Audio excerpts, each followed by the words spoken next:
You know, I get the feeling that I'm about to make a lot of people unhappy. And by people I mainly mean Mr. Enter clones, so in the end I still win. Let me just set the stage for you. It's the mid to late 2010s, you're watching YouTube and you have an interest in animation.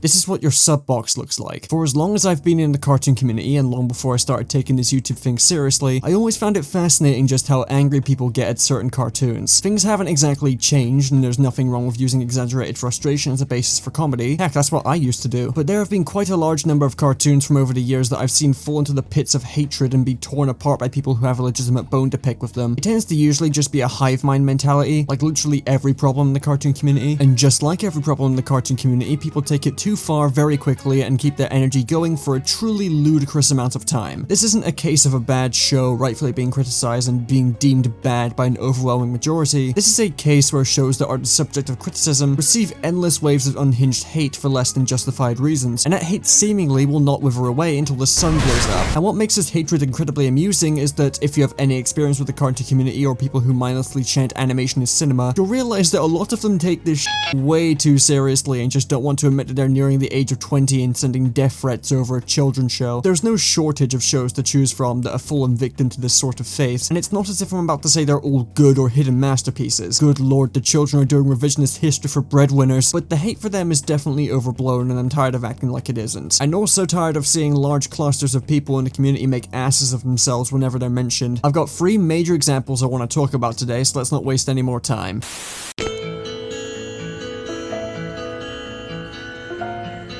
I have held off talking about Teen Titans Go for my entire career because the conversations surrounding this show make me want to fornicate myself with a toothpick. This is the hated cartoon. While you can certainly find shows that people agree are worse, you will be hard-pressed to find another cartoon that has been the subject of such intense vitriol for its over 10 years of existence. Oh, that's right! Last year Teen Titans Go turned 10 years old. What an interesting little tidbit. It's almost like the people still complaining about the show to this day should move on or something. I don't need to explain why people don't like this show, but I have to for cohesion's sake. I love the original Teen Titans, as do many people. It's universally considered to be one of Cartoon Network's best offerings. The action, the drama, blah blah blah blah blah blah blah blah. It's a good show, but it was cancelled years ago. 18 years ago. Then in 2013, Teen Titans Go premiered as a more simplified, child-friendly version of the show mainly aimed at very young kids as opposed to the older audiences the original was aimed at. It wasn't so much of a reboot as it was a completely different show using the Teen Titans IP, and it was mainly trying to be a silly, cartoony comedy, and definitely wasn't trying to be high art or try taking itself even remotely seriously. So there they were, chilling and making this stupid little show for kids,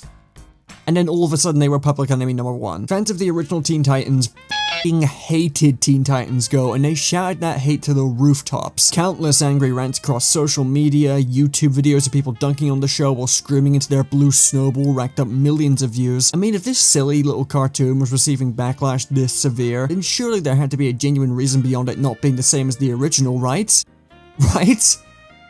Do you believe that? This is what I've been asking myself for a very long time, and each time I would pull up a random selection of episodes from the show and watch them to make sure I wasn't going insane, which, believe me, ship has sailed. And every time I did, I struggled to see what the problem was. To get it out of the way, I don't think Teen Titans Go is good. Look, I know I have some absolutely crackpipe opinions sometimes, but I can see a lot of people's complaints plain as day. The show can be incredibly obnoxious at times, relying on the lowest common denominator for a lot of typical children's show jokes you would expect, and it's clear that kids are pretty much the only target audience the show has, and there's nothing wrong with a cartoon only being appealing for kids. It's just not particularly good, and that's fine. But at the same time, Teen Titans Go does have quite a few moments where they end up doing something actually clever, and from what I've seen, when the show leans more into being a parody of DC and its characters, it can be pretty charming. Dare I say, actually funny. What do you think you're doing, bro?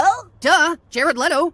Jared Leto? Genuinely, if these writers actually focus their energy into writing jokes that add more of that multi-generational appeal, then Teen Titans Go would likely be received a lot more positively, because these writers have shown that they aren't stupid, and many points of Teen Titans Go can attest to that. When was the last time you watched a cartoon show where they take a stereotypical leprechaun with a pot of gold shtick, only to spend the next few minutes talking about the gold standard, the economy, and beating the shit out of President Nixon? And the Teen Titans Go movie is legitimate proof that when these guys try to write something funny and engaging, they can produce decent results. But back on topic, a lot of people really did not care for Teen Titans Go's good qualities, and they hyper-focused on the bad, and the main people leading the charge were large cartoon reviewers on YouTube making a big stink about the show, and people still do to this day, just listing off the same 4 talking points about Teen Titans Go and why it's one of the worst shows ever made, and this big insult to the original show's genius or whatever, and the resulting mob mentality led to some severe escalations. People sent death threats over this show, not exactly uncommon on the internet, but over this show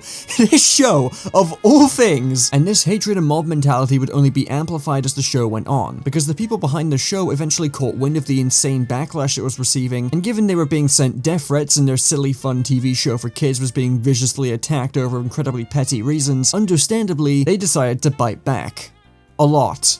Like, a lot. Teen Titans Go has several episodes making fun of the toxic fans of the original show, people who are obsessed with making the show super dark and serious, people who ranted about it in YouTube videos, people who are still clinging onto the original show despite this very clearly not having any ties to it beyond having the same characters. These episodes are deemed controversial by some, and their creation only led to further outrage from the people it was making fun of, but I'm just gonna say it, I like these episodes, based on principle alone. Like, you can tell the people behind this show could see through how absolutely ridiculous the hate campaign for it was, and just wanted to poke fun at the thousands of bears for a quick laugh at their expense given how easy it was to make fun of them and make them angry. This isn't some immature response to criticism, this is what happens when innocent people making a stupid kids show get tired of being harassed and told to take their lives just because the show is different from one that had ended like 7 years before it first aired. And the funny part is, people still can't wrap their heads around this shit. Teen Titans Go has maintained a very active hatedom to this very day, not at all helped by the fact that it's still the most popular show on Cartoon Network, though I am thankful we're past the days of CN's weekly schedule being piss yellow for weeks on end, and it's honestly just sad at this point. There are valid criticisms of this show, but even when taking them into account, it's far from a terrible cartoon and has some solid merits that no one talks about. And this has been going on for 11 years now. I understand being disappointed that the original Teen Titans is never coming back, but continuing to take out that anger on this show will never make sense to me.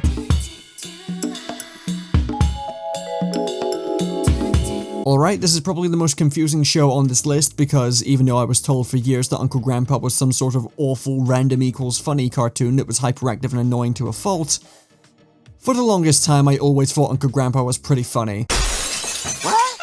What?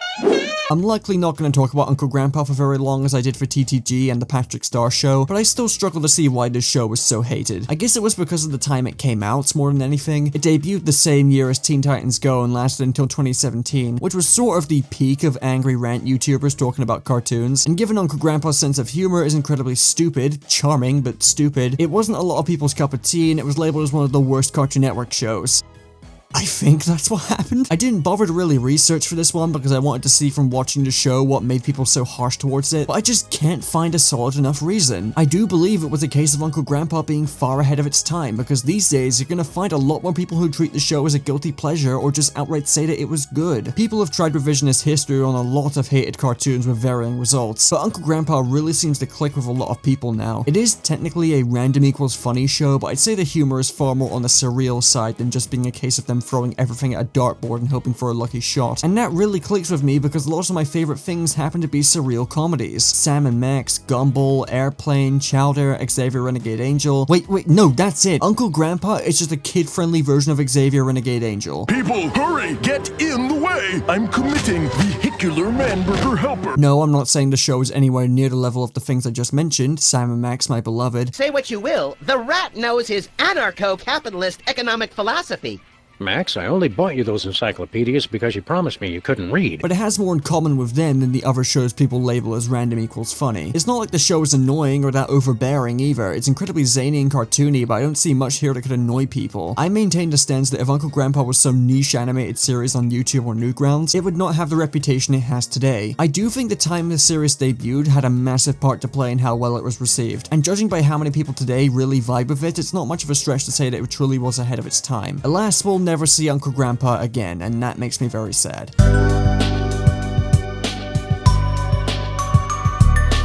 The Patrick Star Show has been a topic of intense and confusing contention for the past couple of years. Not because of the show itself, though it is incredibly funny seeing the show has a miserable IMDb score from review bombing, and then seeing that every episode averages a score of like 8.5 out of 10, but because there's been a lot of debates about the recent treatment of SpongeBob as a franchise and it receiving spin-offs. This is because, after the tragic passing of Steven Hillenburg back in 2018, Nickelodeon immediately began greenlighting SpongeBob spin-offs, and it didn't take very long for people to dig up some stuff that Hillenburg had said years prior in relation to his dislike of spin-offs. This simple fact led to a massive shitstorm online, with many people believing Nickelodeon was blatantly disrespecting Hillenburg's wishes for profit, and given how many people love SpongeBob, you can see how this would lead to a massive uproar. Ever since this, any new SpongeBob spin-off announcement has been met with an insane amount of backlash and has been labeled as a disrespectful cash grab that spits on Hillenburg's legacy. And this is where most of the hate for the Patrick Star Show comes from, many believing that Steve would have absolutely hated it, and that its existence is pure mean-spirited evil. That's the dramatic version that everyone likes to tell you, but in actuality, the situation has been completely blown out of f***ing proportion, and it's a clear case of how bad of an effect that games of telephone can have on the reputation of anything online. This interview that's been cited as a source of Hillenburg hating spin-offs is completely exaggerated. The most he ever said was that he didn't see any SpongeBob spin-offs happening in the future, and it was a pretty level-headed response to a reasonable question. The other thing people use as a source is this statement from Paul Tibbitt, stating that Steve would have absolutely hated the idea of a SpongeBob spin-off after the announcement of Camp Coral. Given Paul's history on the early seasons of SpongeBob, a lot of people cling to this as the smoking gun of the situation, but the script coordinator for Camp Coral outright states that Steve knew about the show's existence before he passed, given the idea of Camp Coral was included in the third SpongeBob movie, that Steven himself actually worked on before he died. Vincent Waller, someone who also has a long history of working on SpongeBob, added more weight to this claim, and even directly stood against some people who tried arguing otherwise. Heck, if we're going by the logic of I don't see any spin-offs, somehow meaning I hate spin-offs and will never do one, then SpongeBob should never have gotten another movie past the first installment, given in the exact same interview, Steve says he has no interest in doing a sequel. Yet, lo and behold, Steve was directly involved in the production of the next two SpongeBob movies, with the third one kind of acting as a backdoor pilot for Camp Coral. Even though Tibbitt's word is incredibly strong and holds its own weight, there are a vast amount of sources that show the situation has been blown way out of proportion, and I find it silly that people use this as an excuse to attack the people involved in the creation of the SpongeBob spin-offs. And saying that the commonly held opinion on them is purely based on a misread interview and hearsay from someone who hasn't worked on SpongeBob in years really makes me believe that a lot of the backlash towards Camp Coral and the Patrick Star Show was super unwarranted. And I haven't even gotten to the actual show yet because in all honesty, there isn't really a whole lot to discuss about its quality. From what I watched, the show was incredibly hit or miss and kind of feels like what people claimed Uncle Grandpa was, but not nearly as extreme. It's definitely a random equals funny show with little to no actual structure. It sort of just does whatever it wants. And to its credit, because it's constantly throwing random gags at the viewer, a good number of them do land. But your tolerance of the show is largely dependent on how much of that kind of humor you can stomach in one sitting.